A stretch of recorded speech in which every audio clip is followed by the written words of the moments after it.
Hey, everybody, welcome. Your saltwater guide, Captain Dave Hansen, with a great podcast for you today. We have a phenomenal guest. You are all going to get so much out of listening to Miranda and all the great things she's done in her life. And you're going to be blown away when you hear her stories. So hang in there. Real quick, though, we got to go over a few things. We're going to bring Wayne from ccacalifornia.org on the show in a little bit. He's going to explain to you what happened at the Fish and Wildlife Commission meeting yesterday up there in Central California. A lot of stuff happened at that meeting, and we need to get down to what really happened. There's a lot of rumors going around out there, so we want to bring Wayne in here and have him explain to us a little bit about what actually happened at the meeting yesterday, because it actually has an effect on all of us. So we need to know the facts. We need to get away from the rumors and find out what really happened.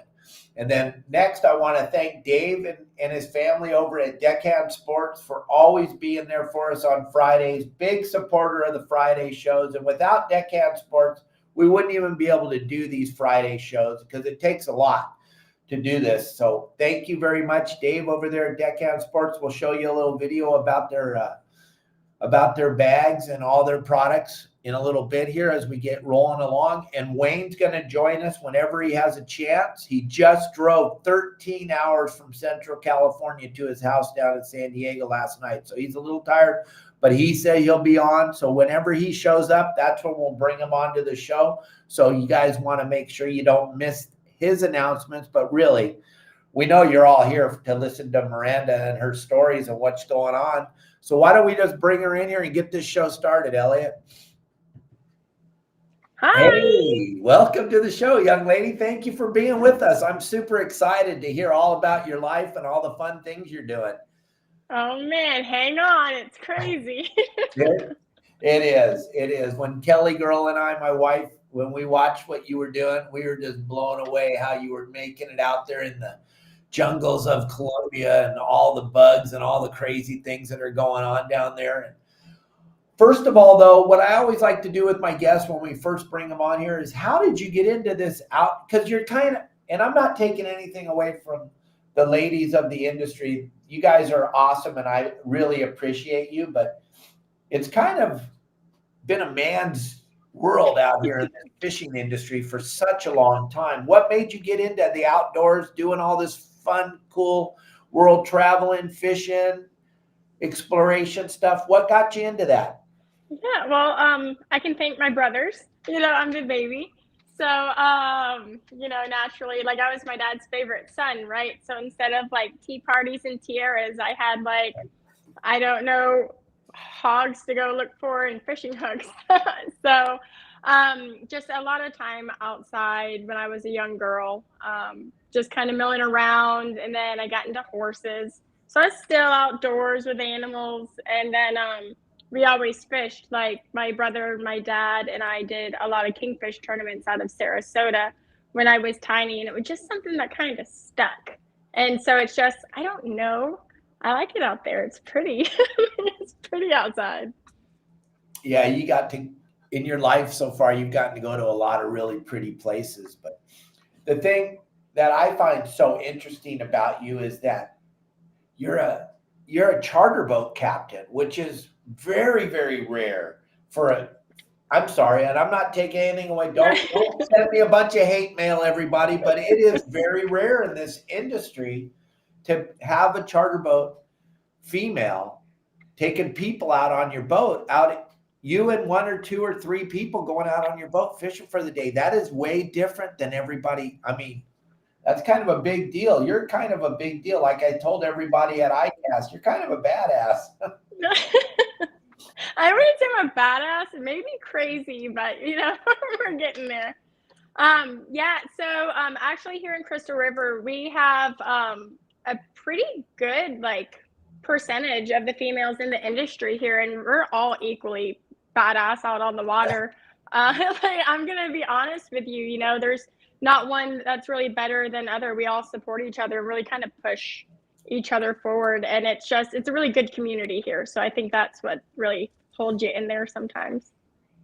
Right. Well, no, I'm looking at all your videos and all the cool stuff. I have to thank I have to thank Heather Smith for introducing us out at ICAST. Thank you very much, Heather, because you brought us together. And then I started going down the rabbit hole and seeing what you were doing. And I'm like, I need to have you as a guest on my show because I really am impressed with what you got going on. Something we need to talk about before we get too far into the fishing thing, gang, is you were on Naked and Afraid. I was. And you went all the way to the end. That is unbelievable, gang. If you haven't seen the episodes, you need to go back and watch it. It's available, and you can see her kicking butt out there in the jungle. Did your partner that you were stuck with, did he make it all the way to the end too? He did. We made it together. Mm-hmm. Yeah, because I just want everyone to understand. You get to see her the whole season. It's pretty badass, and her partner made it all the way with her. But you guys did some incredible things out there. Talk about what it was like to be stuck in the middle of the jungle with no clothes on. I felt more like, I know it's called Naked and Afraid, but it was kind of like nude and screwed because you don't realize the gravity of the situation you have put yourself into until you're like, oh my gosh, this is insane. This is it. Like, here we are. And then it's just, you adapt so fast. At least I adapted fast, and my partner did as well. So it's not something you can ever prepare yourself for, like, at all. It's hard to grasp something that you don't know what's going on, but it was wild. I'd do it again. It's awesome. You would go back out there and do it all over again? I think I would probably gain more weight than I did the first time before I would say yes. But yeah, it was just, it taught me a lot about things that I didn't know, like doors were shut and I didn't realize. But when I got a different perspective and I got to see a different way of living, it really like gave me enlightenment, and it was everything. So we watch the show and we see what's going on, but kind of give us some type of an idea. I don't know how much of the background story you can actually tell. I don't know what you're allowed to talk about, but how do they decide where they're going to put you, what they're going to do, drop you just there and you're on your own? Do they go over any type of survival with you at all before you get dropped off out there?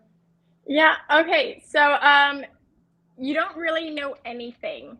And so that was this scary part about it, is like, you don't really know where you're going. You know that you're going, but you can't, like, you just don't know. So you're like, okay, I'm going into, like, for sure somewhere else. But I was like terrified it was going to be like the Everglades or Louisiana. Like, honestly, when I heard Columbia, I was like, but it's hard to prepare for because you don't know if you're going to be sent to like Africa, or you could be sent to Colombia, and there's so many different elements and factors in there. So it's just, you kind of want to prepare yourself for any and everything. And once you find out where you're going, you just start looking at dangerous animals, like what has sharp teeth, what has bad attitudes, like what's the predators out here. And then you just like, it doesn't make sense. Like all of the laws that you learn, like as far as like king snakes and stuff like that, all those funny little rhymes that we learn as children, at least here in Florida, they don't apply to Colombia. Just don't touch anything because it's all toxic or venomous, and it was difficult but fun. I learned a lot, mostly the hard way. And then the bug thing, my wife Kelly and I, we watch you guys. We watched Heather couple of seasons, and the bugs, just the two of us, we're little babies. We don't like bugs. We can't deal with bugs. And mosquitoes love my wife. They just eat her alive. So when I see you guys dropped out there, first of all, you got no clothes on and you're in the dirt, and there's got to be, talk about some of the bugs, please. Because it just blows my mind to think, makes me itch just thinking about it. Yeah. So the flying bugs, like, they weren't super terrible. We had a ton of ants, and not just like fire ants or not like these little sugar ants. They had like fangs. They had like these like crab claw mouths and they're called leafcutter ants. And so when they would hit you, it didn't leave like a mark or like a pimple looking thing like the red ants do, but it would it would feel like you're stepped on a tack, and you're like, oh my, and there would be like thousands of them everywhere, and they would like be up a tree, like they ate part of our shelter out there. They were like eating the banana leaves, and I'm like, I can't, we got like a pest control problem here. Like, so and then there's like these black ants, they're about this long, and they look like wingless wasps, and when they hit you, it like it'll like hit you and leave this like little crater. I don't know what they are, and then like the red mark will be like, I don't know, that big. And it was just like, it just turned hot and red, and you just didn't touch it. And so they were all on the ground, so we just threw like what is it, fire pit ash everywhere, so they didn't like it on their like stupid little ant feet, so they stayed away. And then we got rid of those, and then the spiders, and Kyle, my partner, got tore up by, I don't think they were gnats, they were some kind of flying biting insect, and I don't know what it was about his ankles that was so appealing to them, but they left me alone. So sorry, Kyle, but thank you. It was crazy. The sacrificial ankles. Thank you, Kyle. That's what I'm like. I was like, yeah, keep pitching it. It's fine. It wasn't fine.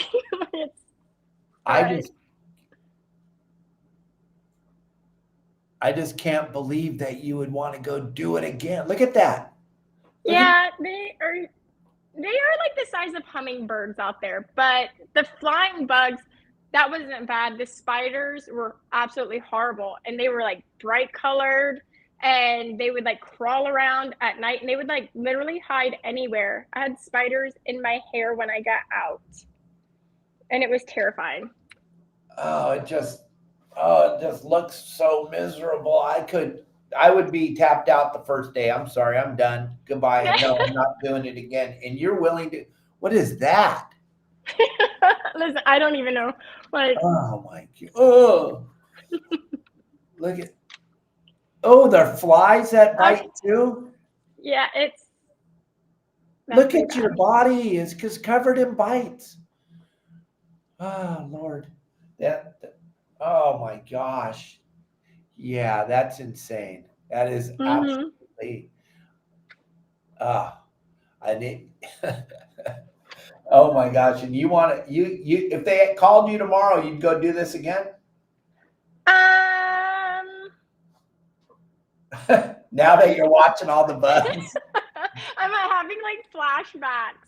Ask me that question in about like 10 minutes, but I eat a sandwich.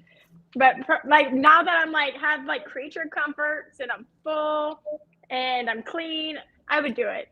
But don't ask me when I get out. Like I don't even want to like smell dirt for like a month.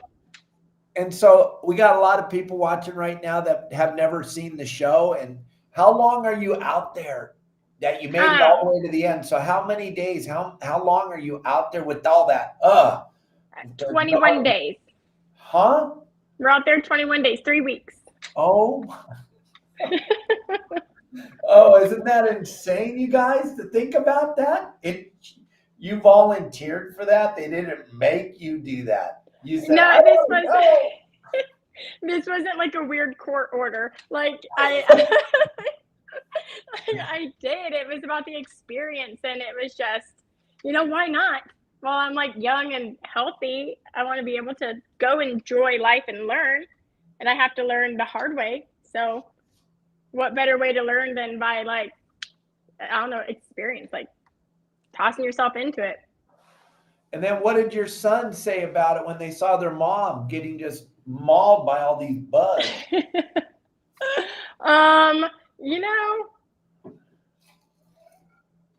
They asked me what I wanted to eat mostly. But it was just, they didn't really say much about the flying biting bugs as the spiders. I told them about the spiders and they were super freaked out about that. Yeah, I could understand that. So that right there, gang, if you want to follow along with with all of her great adventures and everything. You can jump right on there on her Instagram page and you can check out all the great things. And we haven't even talked about having your captain's license and taking people out fishing and charters and stuff, because I'm just blown away by this Naked and Afraid thing. It just, the whole concept of it, when they first came out with it and I first heard about it and I was watching and I was like, you got to be kidding me. People are going to volunteer to go out there and be in the jungle naked. Unbelievable. But hey, we got our buddy. We got Wayne on here and we got to straighten some stuff out. We got to get to yeah, absolutely. Hang on to those thoughts about Naked and Afraid, and let's find out what's really going on with our fishery out here on the West Coast. Wayne. Welcome, Wayne. You got me, Where Dave? are you? Hey, there Dave. you are. Hi, buddy. Can you hear us? I think I'm here. We saw like things are a little slow here on the. Yeah. Well, we can hear you. Yeah, Wayne. I'm sorry. We I'm just kind of can't see you. multitasking right now. Yeah, sorry about that. I'm kind of multitasking. I got other things going on, unfortunately. It doesn't end, Dave. You know how it is. We got, we're just well, we from can the all Fishing hear Game you, Commission so- meeting up. Go You ahead. got me? Yep, loud and clear. Yeah, Let we're just everybody getting know back what's to going on. on. Yeah, so what's going on, and there's a lot of confusion. We're in the decadal review of the MPAs. They went through an original process a couple of years ago of everybody turning in suggestions to improvements of adaptive management to the network. We went through a whole policy. The department categorized them, triaged them, put them in priority lists. We all had a meeting on it, and then they came back and the Fish and Game Commissioner said they wanted to now have people turn in petitions. So now we're going through that portion of the process. And the MRC meeting a month ago, they talked about the process of what they're going to do.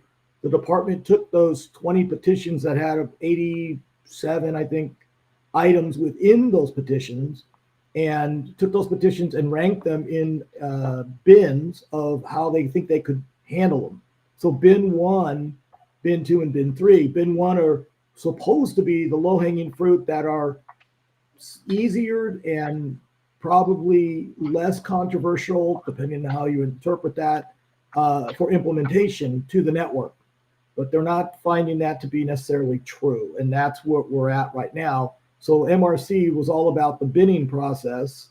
And then the meeting this week, one of the items was talking about that with the full commission, and it broke open. I mean, there's a lot of difference of opinions. The whole point to having the petition process, it is its own set of procedures already defined by the Fish and Game Commission with the Department of Fish and Wildlife. And what we're having is now we have a couple of commissioners that are thinking that, no, we don't need to do all that work. We don't need to go through those steps. That's not what we're using. But that's unfortunate because that's the process they use. So the department's kind of stuck on not trying to break the rules. You have us saying, well, what exactly are you trying to solve? What is the adaptive management? Are we sticking with the original principles that you laid out to everybody of inclusiveness to the adaptive management process, no wholesale changes to the network, and all these stay within the 4 pillars and all of that? And some of those petitions don't do that. They should have been absolutely denied straight up. And that's what we're arguing right now, or defending. They haven't done that yet. So unfortunately, they're making it up as they go. That's what we're finding. They admit to that because this is the first decadal review they've ever done. But if they're not going to stick with the rules of engagement as outlined to everybody, then it's free for all. And that's what the problem is because everybody's feeling anxious because they don't know how to react. And unfortunately, when you don't know what to do, you panic. And that's what you're starting to see is people panicking because they see these petitions for wholesale changes to network, like what you heard about Point Loma, extension of the Boomer into Boomers Point, La Jolla, or expansion into Santa Barbara, expansion up Laguna. There's certain ones, right? And okay, a minor boundary change because it didn't make sense for enforcement, or it didn't make sense on a reference point to make it easier, or that it missed part of a reef for the tidal pool, that could be a justification. But what they're failing to understand is some of those were negotiated back when the MPA network was designed between the fishermen and the conservation people or the ENGOs, that it was negotiated to not include it all, that they would get part, we would get part. That way we had part of the habitat to fish, and that we could see and try to measure the spillover effect or all the claims that they're making. But now they're not recognizing those original agreements, and they're willing to just throw that out and say that it didn't exist. Well, that's not fair. So we've got our battles to wage going forward. We have to be vigilant. It's a longer process than people think. Right now, we're just looking at where those petitions are going to go in the bins and how they're going to work them. The department will come back with some recommendations, and then that will go to open public comment. That will take a couple of meetings, MRC, Fish and Game, and then vote on the floor. So we have multiple ways to talk about it, stop it, alter it. And we're working it on all phrases, right? We're talking to commissioners, we're talking to staff, we're talking to Department of Fish and Wildlife, obviously, on how this is going to work out. So we're going to need people to engage at some point. We're not quite ready yet, but I believe that any of those areas like Point Loma, Laguna, Boomers, Santa Barbara, and all of those, I think we're going to need the public to engage. The fishermen are going to need to write in letters of support or against those petitions going forward, or that they shouldn't be allowed for the various reasons. And then I think we're going to have to start working the public officials like what Laguna did. So those are just some of the actions. Just because what they're saying is because we're not pushing back because we were asked to stand down at this point, it's that there's no problem. It's not controversial because nobody's arguing it. And we're like, no, we're just taking the high road right now. See, but that gets used against us at times, and that's what's frustrating. So. Yeah, and then you're going to be able to update us on when some of us can come to the meetings and see what's going on as far as Southern California. I know they had that meeting yesterday up there in Central California, make it almost impossible. No, Northern California. Fortuna's all the way at the other end of the state, up by Eureka. Right. They make it so it's almost impossible for any of us to attend, which is kind of cool. But anybody can attend online. They make it opportunity to go and you can watch it. Fishing Game Commissions are televised on CalSpan, but you can always call in or zoom in to them, watch it online with the CalSpan. I mean, that's online. It's internet. No big deal. It's free. But you can listen, you can watch, or you can call in your comments. You just have to put it in at the right time. Coming up, we have Fishing Game. The next Fishing Game Commission meeting is in October. That will be in Sacramento. The next MRC meeting will be in November. From here forward, for the foreseeable future, what they're saying is they are adding a second day to the MRC meeting just for the MPA, just like they just did last month. So we're going to have November 6th and 7th MRC. Right now it's scheduled for Sacramento. The first day will be MPAs. Again, you can call that in. And then we have a Fishing Game Commission meeting in December down here in San Diego. And that'll be December 11th and 12th. So we're going to need people's help because unfortunately there's so many meetings and so many things going on. We cannot always attend every meeting. So we're going to count on people to help us. We're going to count on our coalition partners to engage when we need them. We're going to need help with writing letters of support or denial for petitions, because there's a couple of petitions that we're trying to ask for things too, to open up some of the areas for take. So there's a lot of other things going on too, Dave, within the Fish and Game Commission. They're changing some of the groundfish rules pursuant to what we did at PFMC. There's no fillet length on sculpin going forward, greenling and cabezon, and then the full skin patch. So that's something that came up on the last round. What else? Boy, so many things. We got legislative things. And then the white sturgeon came up on the second day, which is Inland Waters and Wildlife Day. So white sturgeon, there was a petition to list it, and they had the emergency reg that they voted before expired. So there's a 0 bag right now, and they were questioning what to do. And what they ended up doing was voting to keep no take, but catch and release.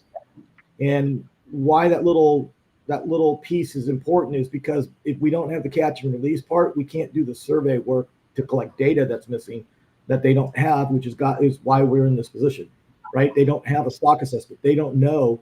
So all they have is our take side. You know that story, what happens on the saltwater, right? On when they only have our data, but not stock data. If you catch a lot, it's overfished. If you don't catch enough, the inventory is crashing, right? So yeah, that's kind of where we're at right now. So that we're going to need people up in that Central and Northern California to engage in data surveys for us. But we have to get that needs to be vetted and developed a little cleaner. There's not a lot of people participating right now because it's it's not widely known that I know of. So. Right. I think the number one thing we all needed to hear from you today was that, because there was a mad panic when that news story hit that they were going to take more of San Diego. It's going to be a process, right? It's not happening tomorrow morning. They're not taking there's a couple different things, right? Because you have 2 different processes working concurrently. You have the MPA decadal review and the petition process, and then you have 30 by 30. And people commingle those two. Well, in the end, they're going to be combined, right? Because the MPAs right now qualify under the 30 by 30, that's 16%, and they got to get to the other 14. But what we've been trying to do is get the marine sanctuaries, the national marine sanctuaries qualified, and then we'll be over 30%, it'll be over 40%. And depending if they get Chumash done, which is behind schedule getting designated, that goes from Monterey down to Goleta, which is north of Santa Barbara. That pretty much will cover almost 50% of our coastline with national sanctuaries. But they're going to have to qualify them. Now we have OPC finally came out with a document that is a decision-making process, and they're doing meetings. So they had one down in San Diego, Dave, and unfortunately, none of our fishermen showed up to the in-person meeting. It was myself, it was Jamie Dimon, who drove down from Santa Barbara, and it was Devin from Backcountry Hunters. That was it from the rec side. And we're like, well, where's everybody? We put the word out to the local San Diego people. Well, if the anglers aren't going to get involved, what do they think is going to happen? These outreach meetings are for them to give their opinion and the regional expertise of what's going on in their neighborhood, their regional waters. So I don't know what else to do here. We can't be everywhere. We try to do our best. We're working a really convoluted legislative process. We're right at the end of the legislative process in the state. We're watching Fed stuff. We're working Fish and Game. We're working Pacific Fisheries Management Council. We're working so many different areas. We can't attend every meeting. Like, we got that same in-person meeting is going to happen in Monterey next. I don't know who's going to it. And that scares me. If we don't get the anglers there and only the environmental community shows up, guess what gets put into the documents, right? So. Right. Well, I got a good guest with me right now, and I took a bunch of her time out. So what I would ask is for everybody to go to ccacalifornia.org, follow along with what everybody over there is posting, find out where the meetings are going to be. Wayne's going to come back on the show. He's going to be coming on as much as he can. He's the busiest man in the world. He makes about negative $260 an hour, and but he's doing everything he can. But like he's saying, it's going to take all of us. And Miranda, as you're listening to this, you guys on your coast should be terrified, because as California goes, the United States of America goes, and all they want to do is stop us from fishing, period. And I'm sorry, but I'm going to be honest, there's no science. They can't do science because they have no money, because they spend it all on green energy. So there's no money left to find out if there's a fish in the ocean or not. So it's all done with emotions. And Wayne, I thank you for taking time. I know you just drove all night long to get home to lay down in bed for a minute so you can come on the show. So I appreciate you very, very much. And if you have time this next week or tomorrow morning on the show, the more information we can drag out of you to help everybody understand, because the last thing we want to do is give the wrong information. So I try to share as much information as I can gather from everybody. But gang, it's super important. Like Wayne says, we all have to be involved. Wayne can't save us by himself. It takes all of us. So I appreciate it, Dave. Hey, Miranda, I hate to put you on the spot. Are you a CCA Florida member? No. Busted. CCA Florida is very sorry. strong down there, and CCA Florida does so much for the anglers down there. They build so many reefs, conservation work. There's so much going on down there in Florida, and you know, we're a grassroots organization, so it's all about the membership. So, sorry, Miranda, I didn't mean to put you on the spot. No, it's okay. oh my goodness. Well, I guarantee you she's going to be now, Wayne. Yeah. I'm not sweating. All right. Wayne, thank you very much for your time, buddy. Appreciate we'll talk soon. Bye. All right, thanks. All right, Miranda, get back on here. So sorry about that. It's fine. We're not trying to bust you, but it is super important out here on the West Coast. As you heard, there's so much stuff that Wayne tried to share with us, and it got most of you probably super confused, but I'm telling you, the MLPA, the MLPs, it's areas of the ocean that they closed that we can't go into and fish anymore. We can't go in there and fish anymore. And we all kind of sat back when they took it all, and we were like, oh, good, they took it all. Well, now they want more. I know it's hard to believe, but now they're coming for more and more, but we got to stay educated and we have to stay aware of what's going on, gang. But let's get back to fun. Enough of that political crap. Let's go back to fun. So one of my really close personal friends, Tim Ogilvy, he wants to know, how ready are the medics around you guys while this is going on? Okay. So the medics, they say about, I would say maybe a mile from us. So they are available. Like, God forbid something happens in the middle of the night, you know, they do have medics on standby 24 hours. You know, they're not going to hopefully let you die. I mean, there's not much they can do if you get attacked by a leopard. But if when Kyle had that vine fall into his eye and it got really swollen and festery, I called the medic for Kyle and they were there within 5 minutes or so. But they're not a safety net. Like, if you stub your toe and you're like, oh no, medic, they're gonna be like, no, absolutely not. So they're there if you need them there. I gotcha. Okay. And then when do they decide that you've had enough and they have to pull you out instead of you pulling yourself? Because I know if you've gone that long, you really don't want to get out of the game. So when do they tell you have to go? For medical reasons or just in general? Medical. You know, that's a really good question, because I feel like if it's not a broken bone or organ failure, they won't pull you. Okay. You know? So you have to be in some serious crap for them to medically pull you, unless it's something that they just can't provide. In Colombia, if we got, bit by something and they didn't have a anti-venom or an antidote for it, they would pull you and get you to medical attention. But other than that, Kyle was a trooper. It made my eye hurt.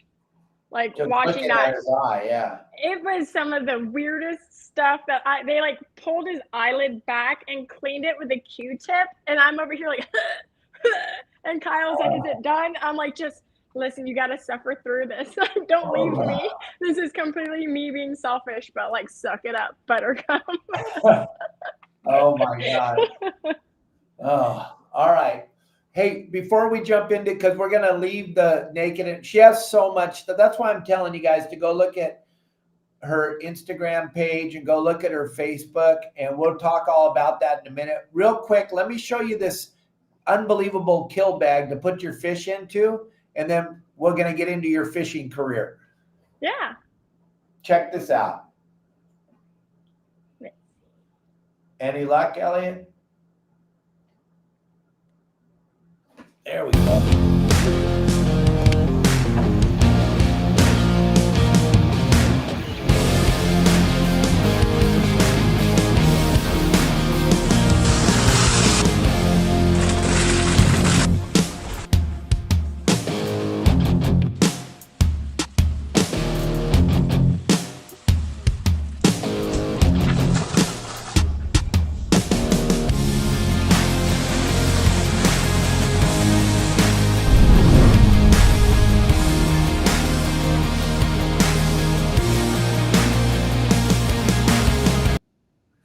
Isn't that an incredible bag? I mean, that thing, they went all out. It's got tie downs all over it. It'll work perfect on your boat that you fish on with your guest. And then that rib system that they put in there to keep the fish out of the slimy water. There's just so many things that Dave did to design this thing proper. And the way that it sets on your deck, you can unzip it with one hand when you got that nice red fish or that cobia or whatever, and you're holding it.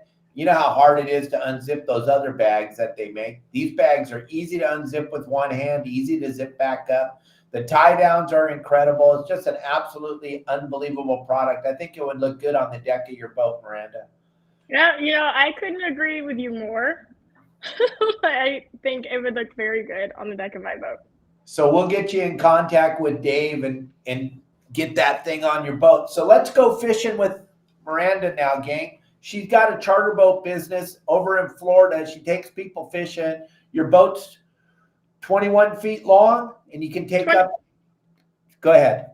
Oh, it's 22 foot, and I can take up to 6 people. For like scalloping fishing, I really like to stay around 3 or 4 because sometimes it's windy here, so it turns everything into like a dream catcher quickly. Okay. So it's kind of like a flat boat, kind of, right? Yeah, so we're extremely shallow here off the west coast of Florida. Like the rule of thumb, for every mile you go out, you're about a foot of water. So it's nothing for us to have to drift in about 9 inches to a foot of water here. Wow. Oh, cool. A little shark. What kind of shark is that? So that one's going to be a black tip. Okay. And so we have black tips and spinners here, and they're always fun for a good aerial show. Give them a little cuddle and send them back. And that's the big brother. Nice. So how often do you get to take people fishing? A lot? Yeah, I've kind of slowed down a little bit on it. It's been scalloping season. Like we had manatees there here in the winter, and then it kind of the fishing was a little tough because the water's so hot here. Then we went straight into scalloping, but now this is my favorite time of the year because the bite starts to turn on like for multiple species here. So it's always my favorite time of the year. Well, I'm into scallops. I just posted some videos on my social media platform about getting scallops up in the mangroves and Adolfo's Lopez Mateos. And it's kind of I love scallops. They're like one of my very most favorite. There we are pulling out. Now this ponga you see coming out of the water, Miranda, the thing is so loaded it's got 1.5 tons of scallops on it. And these guys do this every day in the mangroves. Is that what you guys are kind of doing there? Are you guys diving for them? I mean, if you look in this boat, these bags are just stuffed full of scallops, and they guys do this every day. It's amazing. That's incredible. So we dive for them, right? Because they're bay scallops here. So they're tiny and they're sweet. So, you would have to collect quite a few of them to have a meal, and you can always pair them with scampi. But we dive down anywhere between like 4.5 to like 6 foot, and they're laid up in the eelgrass. So they kind of like look up when the sun comes out. They kind of like migrate up towards the grass, and then you'll see like 36 sapphire blue eyes. Right. So like it'll reflect from the sun, and you just snatch them up like you're Easter egg hunting, or if you golf, it's like equivalent to like hitting your ball off the fairway violently and then going to look for it. So that's basically these guys are doing is they're in the water all day, in the water, they can stand up, but you you can't walk around and get them with your feet. They're under the water, and then they're putting them in floating buckets. So if we came down there, could we go scalloping with you? We could go on your boat and go dive for them, or is that something you guys do for fun with yourselves? Yes and yes. We are coming to the end of our scalloping season, September 26th. And I'm going to be honest with you, we just had that hurricane come through. Some spots out near the scalloping grounds are clear. Some are a little cloudy right now. So we're all together trying to still recover from that hurricane that came up. But next year, let me know, when it's in season, we'll get her done. How fun is that to be able to do that? Now, I'm going to ask another question because I don't really know. Can we scallop and fish the same day? Absolutely. So that's one of my favorite things to do is get the bite in the morning and fish in the morning so it's not super hot. It's like 110 and then the sun's blaring on you. So you get cooked in the morning and fish, and then you can go scalloping in the afternoon, and then you cool off. And then another cool thing that we do here as well, if you want to get the salt water off of you, we run up into Kings Bay, and we have over 70 different springs here. So you can swim in the springs, get all the salt water off on you. It's a nice 72 degrees year round. Wow, I'm just looking at all these pictures of all these things. That sounds so exciting.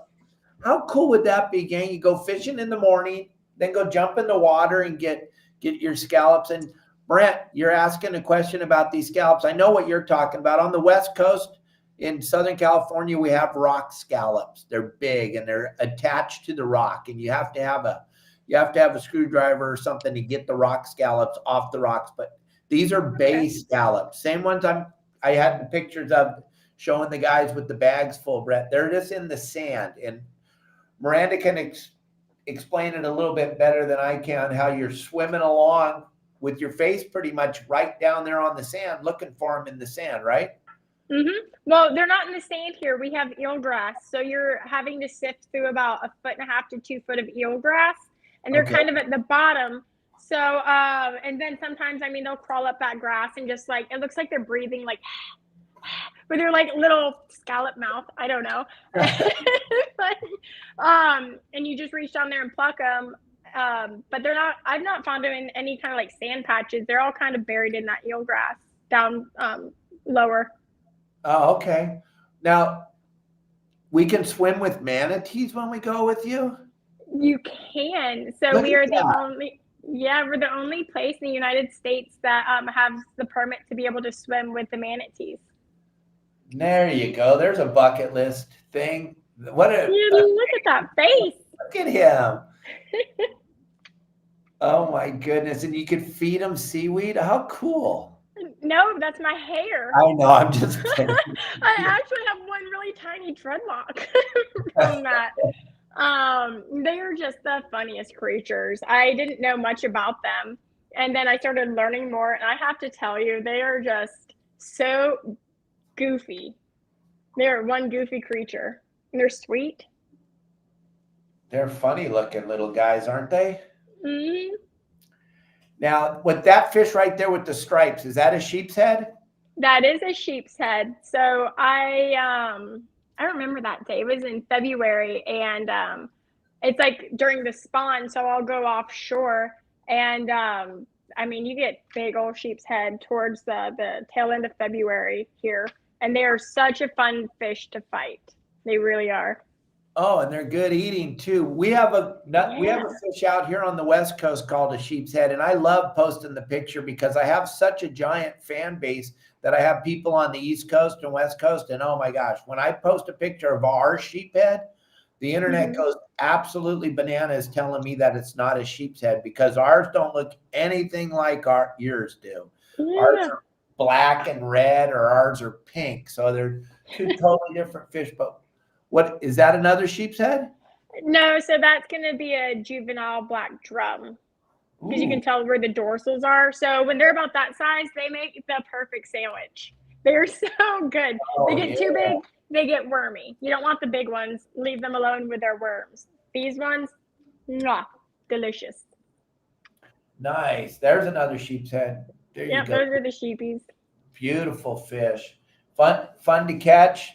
Are those pretty easy to locate? There's quite a few of them down there. When it starts cooling off, so here you can catch them inshore. They are considered an inshore species here. During the spawn, they're offshore a little bit more, and they hold around structure. That's why they have like teeth, right? So they're trying to chew barnacles and everything, and like crabs. So they stay around structure to constantly have the food, and you can usually snag them up off an old wreck. Okay, and then this time of year, you and I were talking before we went live. You guys have what you call you guys are fishing for a red. You guys are fishing for reds right now. Yes. Explain to followers what that is. What are we talking about? All right, so we have redfish here. They're an incredible fish. They're beautiful and they're tasty, and they have such a good fight to them. So it's a red drum, and they're actually related to the black drum. They're the same type of like puppy fish. And I mean, look at that fish. They're just the coolest little fish ever. And I love when their tails are bright blue. Look at that. I had no idea that tail was blue. That is spectacular. Yeah, and sometimes they don't. Sometimes there's some with like not the black dots. Sometimes they have black dots all over them. You just never really know. And so we have the reds running here right now, and it usually turns on about this time every year. And I mean, it's my favorite time. Quite frankly, you know, they would hit a cigarette butt if you threw it in the water right now. They're hungry and they're moving and they're large and in charge. And I don't know, it's probably one of my favorite fish to go after. Now that hurricane, did that affect those guys too? So it got weird here for a little while. You know, it's been very weird here. I think everything's starting to level out now. The water temperature here has been like 92 degrees. When that hurricane, yeah, it's been hot. Like, I didn't know if I was like sweating or if it was salt water when I'm scalloping, right? So when the hurricane came in, it cooled everything off by a couple degrees. So it seems like everything's starting to kind of not be lethargic. All right, let's see. I do not target blackfin tuna. I'm on the West Coast, so it's a foot per mile we go, and so I don't have a boat that can go out that far, honestly. Well, what I see and what I like about what you're doing is I love inshore fishing. I mean, I live down here in Cabo San Lucas. We go catch 100 marlin in a year, no problem. Go catch 50 marlin in a day sometimes, and lots of yellowfin and all that stuff. But what you're doing in those mangroves and all that different kind of stuff, that's the kind of stuff that works for me. That's why I go up to Adolfo's Lopez Mateos, which is like miles and like probably 35, 40 miles of straight mangroves, untouched stuff. And I'm looking at in the background in every one of your pictures, and I'm seeing mangroves all over the place. And there's nothing more fun than flicking a bait in there on the roots of the mangroves and hanging on, because you really, Miranda, you can tell everybody, you don't know what the heck you want a redfish, but you don't know what's going to eat that bait when you throw it at the roots of the mangroves, right? Exactly. There are no fences here. Yeah. Right? So you don't know what's going to smoke that thing. You know, you're just going to hang on, and hopefully it doesn't shoot you straight into the mangroves, because one of two things are going to happen. You're either going to have like a story to tell forever, or your heart's going to be broken, because they just take off sometimes, and all you can do is just pray that it turns around. Now, when you're Mike. Mike, on your mangroves, do you guys have the oysters on them like we have here in Mexico? Our mangroves are covered in oyster shells. So we do have a lot of oyster bars here. They're not really, there's not oysters on them. We don't have oysters here, but we have like the oyster bars. And right behind her right there, gang, that undercut of the mangroves, that's what I'm talking about. Tossing your bait under there. You know there's a big ugly fish living right underneath that little undercut of mangroves. Exactly. My favorite place is to I kind of try to slingshot it or sidearm pitch it in and to skip it up underneath, because like when you have low-lying mangroves like that and you can get it in that sweet spot of like the shade and almost the sunlight, it's amazing every time. it's And then such a pretty fish. you get out of the boat and fish, or you get out of the boat to release them? You want me to be honest with you here? I think I just got out of the boat to take a picture with him, and it was hot. So I think that was just for a cool photo. It's hot in there, but that's a great picture. Yeah, thank you. I mean, I do get out of the boat to release a tarpon. Like when we land, like absolutely. You can't keep me in the boat when one's landed. I'm in there too. All right, there you go. Now we're talking. That's bucket list fish for me. So there, what's the season? When are we going to come down there and go tarpon fishing with you? Full transparency, I am not the best tarpon guide. I can point the direction because like I don't really, that's not a fish that I target here. It's just, I must have hooked. They've broken my heart so many times. And I just, I've spent a long time like looking and chasing them, and it's just not a fish that I go to my buddy. My buddy's really good at it, and he's trying to teach me, but you know, there's hope. It's just time on the water and learning. So they come in around May here. Okay. All right. But you can see them probably pretty much any day. There's, like you said, there's no fences. That's my favorite term. I use it all the time with all of my members on my website. You don't know. When you throw your bait in the water, you don't know what's going to eat it. And I loved how you said that. We didn't rehearse this, gang. When she said there's no fences, that's kind of what I tell my guys all the time. I don't know. People used to tell me on the boat, we're catching calico bass after calico bass. It goes, are we going to go anywhere where there's a yellowtail? And I go, there's no fence. You're going to throw your bait in the water. You can catch a yellowtail. That's the kind of the cool thing about where you're at. So kind of in Elliott, maybe you could throw a little map up. I don't know if I'm throwing Elliott under the bus right now, but where you're at, let everybody know where you're at, because we're on the West Coast. We have no idea what you're talking about in Florida, but a lot of us want to come fishing with you. Where exactly is Crystal? Okay, so Crystal River, it's about an hour and a half north of Tampa. Okay. It's so major cities north of Tampa, like straight up, or it's from Orlando or Disney World. I'm gonna be northwest. So it is Three Sister Springs right there. Nope, scroll in, Three Sister Springs right there. That puts you in Kings Bay. That's the spring system I was talking about that we can go cool off. That's where the manatees are. Look at all that water you have. So much water. My gosh. Oh, and you don't have to worry too much about wind or anything because you're inside the bay. There's no waves, right? You know, yes and no. So it is very calm. So it's 7 miles going out into the river. It's 7 miles till you hit saltwater.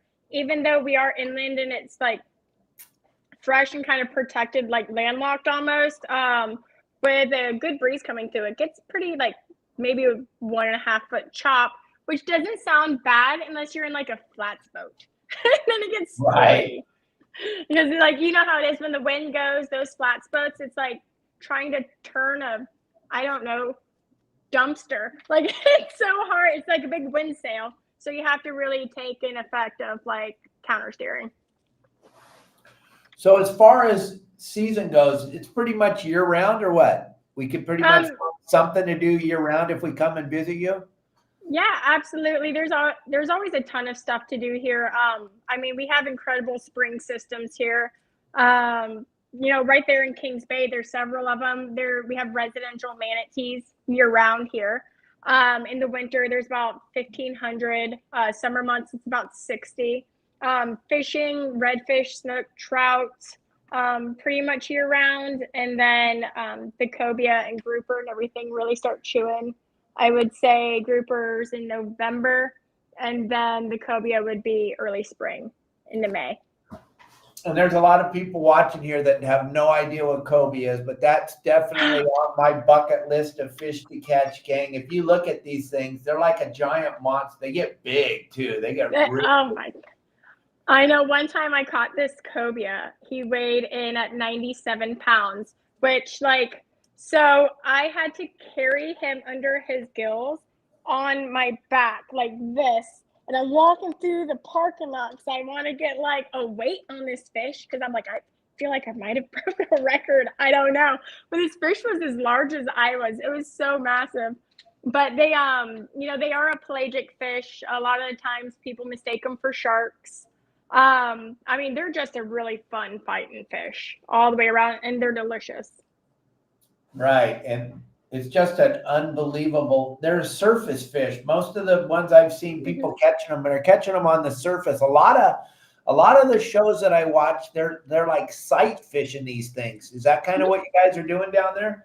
Yeah, absolutely. So there's a couple of different ways. They all pretty much stay right at the surface.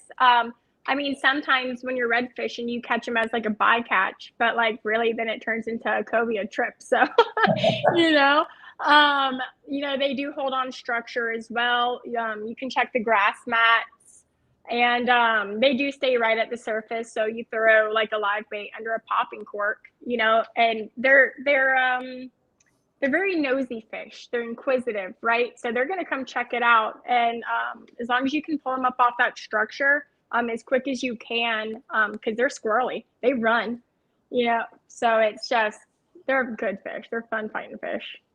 Oh, it just everything, all these pictures just make me want to get down there and go fishing. What a beautiful place to be. Just absolutely gorgeous. I see why you live there now. That is gorgeous there. That is just so spectacular. Miranda, let everybody know how they can get a hold of you. Elliot will throw up your information, but there's a lot of people driving around in their cars listening to you and I right now on Spotify and Apple and Megaphone. And so give them an idea of how they can get a hold of you, how they can go experience all this super cool stuff that I just saw. It looks way better than going to Disney World. That's for damn sure. Well, I don't have any lines. Like we can go swimming because it's too hot. So yeah, I personally think it's better than Disney World, but you know, that is Disney World. So you can reach out to me on any social media platforms, as well as you can call or text me or shoot me an email.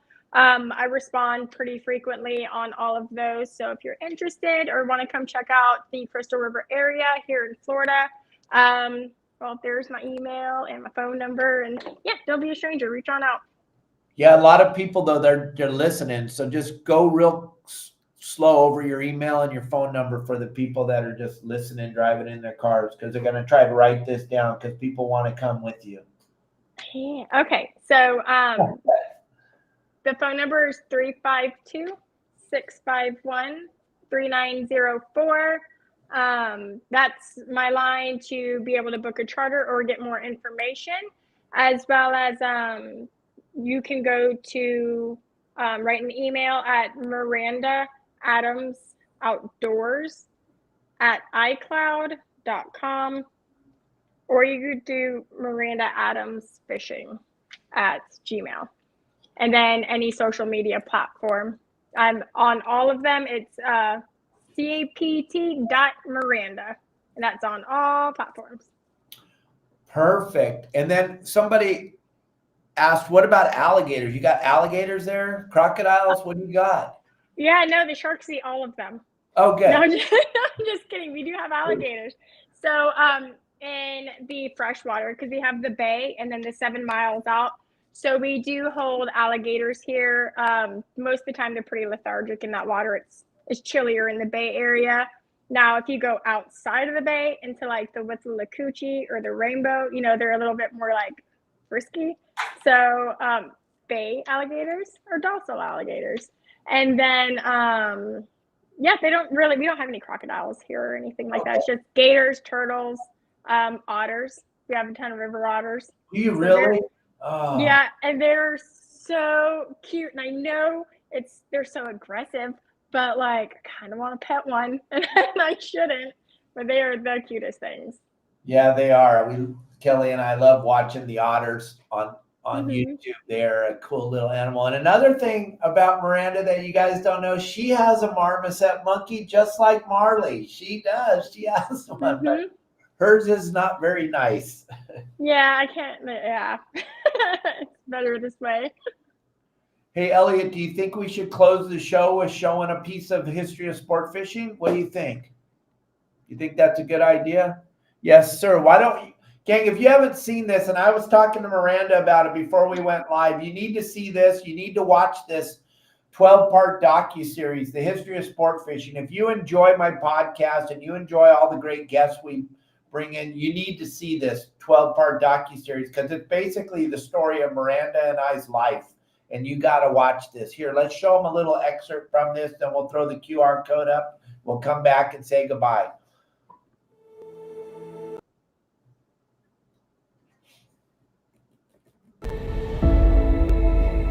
I remember the very first time I went fishing. I was 3 years old. I remember it like it was yesterday. I didn't know what my dad did. I just know he left for work every day. When he came home at night, he was covered in salt and scales, fish scales, and I didn't even know what a fish scale was, but he would tell me what they were. They were all over his shirt, his pants, his belt. I remember chewing on his belt when I was a baby because it had salt on it. And it felt good in my mouth when I was teething. I swear, I remember all this like it was I know it's hard to think that you remember this stuff when you're a little kid, but I do. 3 years old, sitting on the counter. We're going on the afternoon trip with my dad. And my mom putting my shoes on while I'm sitting on the counter telling me we're going fishing with my dad. He was running the Some Fun off the pier, and the boat was tying up to the pier, and I was sitting on the rail with my mom holding me. And she's saying, "That's your dad." And him coming out on the back of the boat and him waving at me and saying, "Hi, David." Oh, I had no idea this was going to hit me this hard.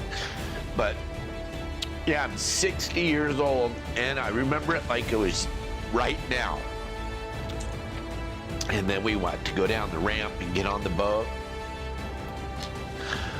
It was incredible, and that was it.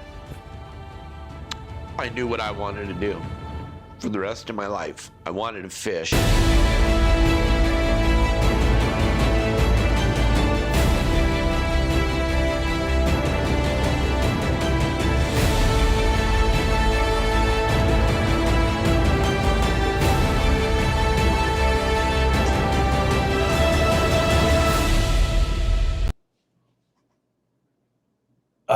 Gets me every single time. It gets me every time, Miranda. Every time I watch that, I made it. So Yeah. it's an incredible thing, gang. Fishing is an absolutely incredible thing. It was written into the Bill of Rights by our forefathers that founded this country. Fishing is in the Bill of Rights. It's the fabric of our Constitution. You cannot understand how important this movie is, this 12-part docuseries to our lives. And when you watch it, you're going to learn so much about fishing and how important it is, gang. So if that touched you at all, definitely go hit that QR code. Elliot will throw it up on the screen. Download this 12-part docuseries. It's $75, gang. You spent more than that at McDonald's for your kids' cheeseburger this morning. So jump on there, get this. It's way better than watching any woke TV right now. Check out The History of Sport Fishing. Miranda, thank you so much for being on here, because what you've done today is you're kicking off. We're celebrating the women of the industry. I have your good friend Heather and Ashley Deadeye Jones with me next week. And then I'm following it up with April Vulcan from she's a huge fly fishing person, been in a lot of magazines, but we're trying to show everybody that anybody can take people fishing for a living. You don't have to be a crusty old man like me. Yeah, there's a lot of, if you have patience and just spend time on the water, and well, you got to be stubborn. You got to be downright stubborn. You can do it. Yeah. So gang, check her out. Go down there and go fishing with Miranda in Florida, and thank you so much for your time. I really appreciate you being on the show, and a lot of people watched it. So jump back in there and answer some of these comments we didn't get to because we blew through all this so fast. But thank you so much. You have so much more to bring. Well, definitely not the last time you're going to be a guest with us, I promise you. Yeah. Oh, thank you. Thank you so much for having me. It's been a lot of fun, and I can't wait to check out that docuseries there, and I'm pretty excited. Good. Thank you very much. Elliot, thanks for producing a great show. Everybody, always thank you for watching. Without all of our viewers, none of this is possible with our great sponsors. So thank you, everybody. Have a great day. Turn off the news. They're all lying. I'll be here with you tomorrow morning telling you all about what's happening. 9 o'clock tomorrow morning, we'll be doing our fish report. What